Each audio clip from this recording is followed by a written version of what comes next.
Sayyidul umam khadimuhum, bahwa pemimpin umat harus mau melayani umatnya. Jangan dibalik. Pemimpin bukan dilayani, tetapi pemimpin harus mau dan mampu melayani. Ada seorang khalifah besar setelah wafatnya Rasulullah Muhammad sallallahu alaihi wasallam.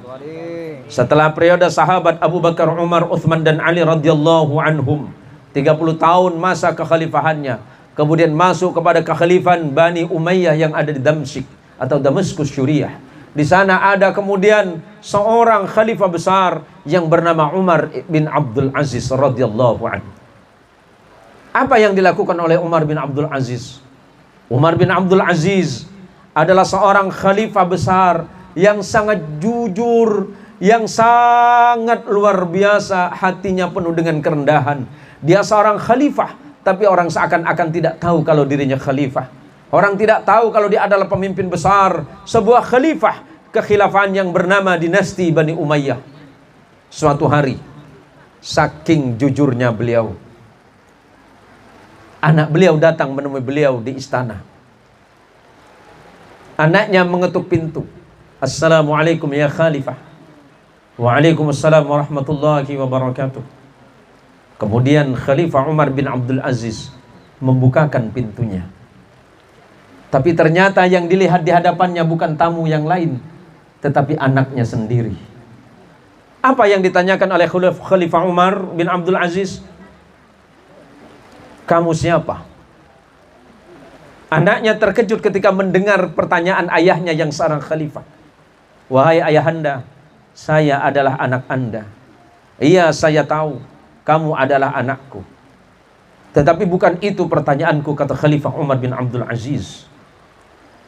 Pertanyaanku adalah, apakah kamu datang kemari sebagai anakku, atau kamu datang kemari sebagai rakyatku? Kenapa begitu wahai ayah? Kalau kamu datang kemari sebagai rakyat, silakan masuk dan lampunya tetap saya nyalakan. Tetapi jika kamu datang kemari sebagai anakku, tunggu dulu, aku matikan dulu lampu ruangan ini dan kamu baru boleh masuk. Kenapa wahai ayah? Wahai anakku, lampu ruangan ini, tempat aku bekerja sebagai khalifah ini, uangnya dari uang rakyat. Bahkan lampu ini hidup dari minyak, dan minyaknya itu diambil dari uang rakyat. Jika kamu datang kemari sebagai seorang anak, maka kamu tidak pantas menikmati lampu minyak ini. Tapi seandainya kamu datang sebagai seorang rakyat, maka kamu pantas untuk menikmatinya. Kenapa wahai ayahku? Wahai anakku, sesungguhnya yang paling berat kelak di yaumil qiyamah, pertanyaanku di hadapan Allah, ketika Allah mempertanyakan kepada diriku, apakah diriku menjadi khalifah itu sudah cukup adil?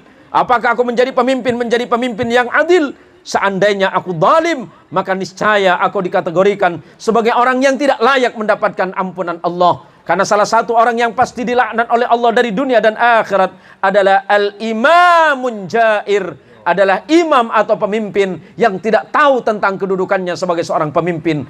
Dia jadi pemimpin tapi dia zalim. Dia jadi pemimpin tapi tidak jujur. Dia jadi pemimpin tapi dia tidak adil kepada rakyatnya. Itulah yang paling ayah takutkan. Dari kisah sederhana ini dapatlah disimpulkan saudaraku. Untuk saudaraku Haji Uthman dan untuk adikku Sudirman, pimpinlah desa Kubu Padi, pimpinlah desa Padijaya dengan pemimpinan yang jujur, yang adil, dan tetap mengedepankan prinsip-prinsip kejujuran, di mana kejujuran harus kita junjung di atas kepala kita. Boleh kita miskin dalam memimpin, tetapi rakyatnya harus makmur ketika kita pimpin. Bukan sebaliknya, raja dan penguasa penuh dengan kekayaan, tapi kemudian rakyatnya penuh dengan kemelaratan. Kelak salah satu orang yang tidak diajak berbicara di hadapan Allah di yaumil qiyamah, Allah tidak akan mengajak seseorang. Siapa dari 3 orang yang tidak diajak bicara? Adalah pemimpin-pemimpin yang zalim, raja yang zalim, yang tidak tahu bagaimana memimpin rakyatnya sebagaimana mimpinnya Rasulullah Muhammad sallallahu alaihi wasallam. Allahumma sholli ala Sayyidina Muhammad. Maka mari kita doakan pemimpin-pemimpin kita, Haji Uthman dan adik saya Sudirman, dapat menjadi pemimpin yang jujur, yang adil dan amanah.